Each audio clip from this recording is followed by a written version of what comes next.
लोगोफोर जय हिन्द लोगोफोर आङो नोंसोरनो मोनसे भिडिअ क्लिप देखायनो आरो बेजों लोगोसे आङो मोनसे अडिअ रेकर्डिंबो आं नोंसोरनो खोनासंहोगोन 5 मिनिटनि नोंसोर बे भिडिअ आरो अडिअ रेकर्डिंखौ खोनासंजोब बेनिफ्राय सोरबाफोर मोनथियोब्ला मोनसे जायगायाव मोनसे जायगानि सासे हिनजाव गथ' गोनां गोमादोना हाबा जाहैदो जेबो उदिस गैया बेनि हौवाया आंनो कल हरदो अब्ला आङो बे भिडिअ आरो अडिअ रेकर्डखौ आं नोंसोरनो खोनासंहोगोन आरो आङो स्क्रिनावबो होनो हागोन बे हिनजावनि फट'खौ नोंसोर सिनायोब्ला बे हौवानो कल खालामनानै खोन्थाहर आरो लोगोफोर दासान्दि आङो आंनि गासै लोगोफोरखौ आंनि गिदिर आरो आंनि उन्दै रावखौबो आङो खबर लानाय जाथाराखै आसा खालामो आंनि गासैबो लोगोफोरा मोजाङैनो दङ होननानै आं मिजिंथियो आरो दासान्दि आंबो मोजाङैनो दङ आरो आङो दासान्दि गोबां भिडिअ लाबोनो दंबोयोमोन मोजां बेनिफ्राय आं लाबोनाय जाथ'वाखै दा अब्ला जियानो जा बे भिडिअ क्लिपखौ नायनायजों लोगोसे बे अडिअ कलखौबो खोनासंदो लोगोफोर खुलुमबाय रायजोफोर आंनि मुङा सोमदोन बसुमतारी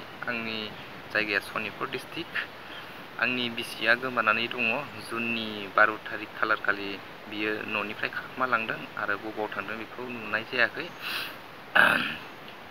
आरो नागिरनानै मोननाय जायाखै दायो फिसा सासे दङ बिहा 4 बैसोनि बेखौ गारनानै थांदों आरो गासिबो रायजो राजाफ्रा नुदोंब्ला नैबे जानबुं नाम्बाराव 8453229026 फन नाम्बाराव नुदोंब्ला खोन्थाहरनो थाखाय गासैखौबो खावलायनाय थाबाय।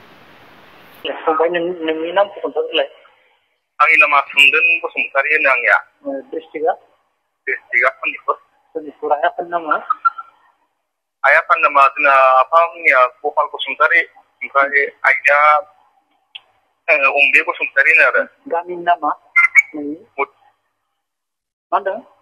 मधुपुर। ओमफ्राय हिनजावनि नामा मा नाम नोंना? नेहा दैमारि। नेहा दैमारि बबे गामिनि हिनजावनि माबाया जायगाया गामिया?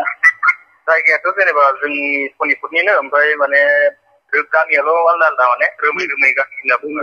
गामि गथ'नि नामा मा नाम? मिथिसार बसुमतारी। खै बोसोर जाखा हाबा जानाया? 6 बोसोर जाबाय ओमफ्राय फिसालाया 4 बोसोर जाबाय। अके फिसालाया फरायगासिनो दङ दा? फिसालाया हिनजावा दा बबाव दङ ओरैनो मिथिनायाव नोङो? ओरैनो मिथिनायाव माने दायोथ' जाति खुरमानावनो दंहैयोमोन सिगाङाव ओमफ्राय दा बिसिनिफ्राय खारखोमाबोबाय होनबाय। माने गावनि बिमानियाव दंहैयोमोन आरो ना आलासियानो फैदोंमोन? बिमानिफ्राय बिमाया माने बिबैमोनाव दोनहैबाय दै।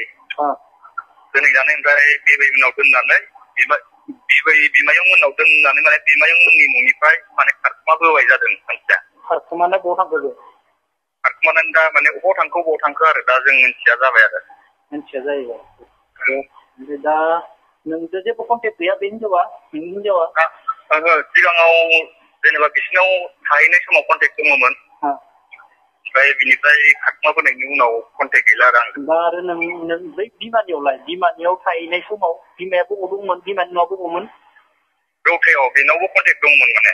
रौथायाव? बिनिफ्राय माने खबर दं आरो बिमायाबो। गामिनिफ्राय सनितपुरनिफ्राय रौथायाव बोरै जाखो बिमानि न'आलाय? सनितपुराव माने आं दहायनो बुंदोंना जेनेबा बिसानि बिमाया गोदान हौवा लाहैदों आरो ना। सनितपुरनिफ्राय गोदान हौवा लाहैदों रौथायाव? माने बिसोरखौ उन्दैयावनो गारना थांनानै माने खुदिया 4 दंमोन बिसोर बिब' फंबाय 4 आरो ना जायखिया आंनि हिनजावनिया ओमफ्राय माने बेखौ गारनानै माने बिमाया माने आवगायावनो गाव हाबा जायैनि सिगांनो आंजों बेलेगाव हाबा जाहैखादों आरो। ओमफ्राय माने दा माने बिमायं मोननाव थायोमोन आरो बियो। बिमायं मोननाव थानायनि उननिफ्राय माने आं बेखौ मोनबोनाय जादों आरो। जायखिजाया नोंनि हिनजावखौ नोङो मोनोब्ला नांसिगोन आरो ना? थारमाने मोनफिनोबाथ' नांगौ आंनो मानो होनबा गथ'आबो आलाय सिलाय जानानै दं। नोंनि हिनजावखौ होनदो हाबा जाहैबाय नामा? आन्दाज माने आंथ' बिदि नुवाखैमोन जेनेबा रं नाम्बार बेफोरनि खोथा फैयाखैमोन आं थानायाव। आंजों माने थानाय समाव आंबो आरो गोजानाव बारा थांबाय थायो माने न'आव थाबाय थानाय जाया। नों बबाव थायोमोन? आं माने ओजों तामिलनाडु बेंगालराव खामानि मावहैमोन आङो। नों खामानि मावबाय थादोंमोन ओमफ्राय दा नोङो खामानि मावबाय थानाय समावथ' नों हिनजावखौ जेबो मिन्थिखायासै अके ओमफ्राय नों न'आव थाफैनाय समाव नोङो हिनजावखौ माबा मोनसे दा सोरजोंबा रायज्लायबाय थानाय बा नोंजों नांलाय खमलाय बायदिसिना बेफोरखौ माने आं सोरजोंबा रायज्लायदों होननानै बेखौ माने मिन्थिया आरोना। ओमफ्राय नोंजों माबा मोनसे नों हमना मोनगोन ना मोनाखै नोंजों एरा सैया सैया नांलायनो नागिरनाय माबानो नागिरनाय बेफोरबायदि नामा? बेफोरबायदि मोनदों माने आं फैनायनि उनाव मास मोनबासो जाबायमोन आं न'आव फैनाया। बेनिफ्राय माने गावनि गथ'खौ सैया ओमफ्राय आंखौबो एसां माबा खालामना जादों आरो बे समनिफ्राय। होमबा माने आंबो न'आव आन्दाज बानायबाय थायो ओमफ्राय फनखौथ' बेयो रावजोंबो रायज्लायनाय खोनाया। बेफोरबायदि जादों आरो ओमफ्राय गाव लानाय मबाइलाबो माने मबाइलाबो गाज्रि जाबाय जाहैबाय जेनेबा।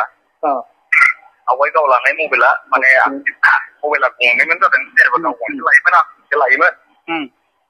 थारमाने बिनि मबाइला गाज्रि जाबाय ओमफ्राय माने गाज्रि जाखाबाय आरो जेनेबा जालानो। बिदि जाबाय आरो आं फैनायनि उनाव आरो। नों मा जुमायखौ लोंनानै बुयोमोन नामा? बेफोरबायदिथ' बुवा बुनाया आङो। बुवा। फैसाफोरखौथ' नों खामानि मावनानै नांगौ मथे हरखायोमोन होखायोमोन ना जेबो होआमोन नों हिनजावनो? माने फैसायाथ' फैबायानो थाखायो माने गावनो सोलिनो थाखाय फैबायानो थायो आरो आं हरफैबाय थायो मास गाव नोंनिफ्राय नांगौनि बारा बियोमोन नामा फैसाफोरखौ? 10,000 हरबा आंनो 20,000 नांगौ बेफोरबायदि बियोमोन नामा? बेफोरबायदिथ' गाव जेबो बेफोरबायदि बियामोन माने नांगौखिनिखौल' बिहरोमोन आरो आं हरनो हानायखिनिखौल' हरोमोन आं। गाव माने डिमान्ड खालामखायाखैमोन? डिमान्ड खालामखाया आरो गाव बेनाव। ओमफ्राय दा जियानो जा ओमफ्राय बियो गावनि बिमानि न'आव फैनाय बादिनो दिनैसिम गोमाना दं आरो ना? जुननि मा तारिखनिफ्राय गोमादो? जुननि 12 तारिखआवमोन। जुननि 12 तारिखआव गोमादो?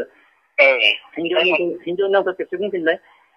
नेहा दैमारि। नेहा दैमारि। ओमफ्राय नोंनि नामखौ खेबसे बुंफिनलाय। सोमदोन बसुमतारी आंनिया। डिस्ट्रिक्टआ? सनितपुर। अके अब्ला बेखिनियानो आरो ना? बेखिनियानो माने ओमफ्राय माने आं माने मानसिखौ नांथारगौ आरो ना। लोगोफोर बेनि सायाव आं मायबा बुंबावनांगौ? जोंनि बर' हारिनि गेजेराव सानफा मोनफा माने जोङो सानफ्रोमबो बेफोरबायदि जोङो निउस नुनो थांगासिनो दं। मैयाबो मोनसे नुदों बड'लेण्ड बुब्लियाव चिरां नामा बे जायगायावबो बेफोरबायदि खारनाय। आरो आं बेनि सायाव जेबो बुंनो गोसो गैला। गासैबो जोंनि बर' हारिनि गासैबो मानसिफोरानो मिथिखागो मानो खारदो, मानि थाखाय बेफोरबायदि बारे बारे जाबाय थादो, सोरबा गुबुनजों हाबा जाहैदो ना सोरबा खामानि मावनो खारदो गारि खारनाय, बा सोरबा सिख्लाया हाबा जाखानायदो हौवाजों हाबा जाहैनाय, सोरबा आरो बायदिसिनाखौ माने जोंनि गेजेराव दिनैनि दिनाव बारानिख्रुइ बारासिन जोङो माने मा नुनो मोनगासिनो दङ। लोगोफोर आङो बेनि सायाव जेबो बुंनो गोसो गैला। बेनिफ्राय सोरबाफोर बे सिख्लाखौ सिनायोब्ला बे हौवानि कन्टेक्ट नाम्बाराव आं थाम्बनेइलावबो सायाव लिरनानै होखादो। बे कन्टेक्ट नाम्बाराव अननानै कल खालामहर आरो बे हौवानो फोरमायहर नोंसोर सोरबाफोर सिनायोब्ला बबाव दोङो बबाव गैमारा। आरो बेनि सायाव बुंनांगौ आंहा जेबो गैला। नांगौ जायोब्ला आं उनाव बुंगोन। अब्ला लोगोफोर दिनैनि भिडिअखौ बेखिनियावनो दोनथ'नोसै आरो थाबैनो लोगो मोनगोन, मोजां भिडिअनि सायाव लोगो मोनगोन। अब्ला लोगोफोर जय हिन्द।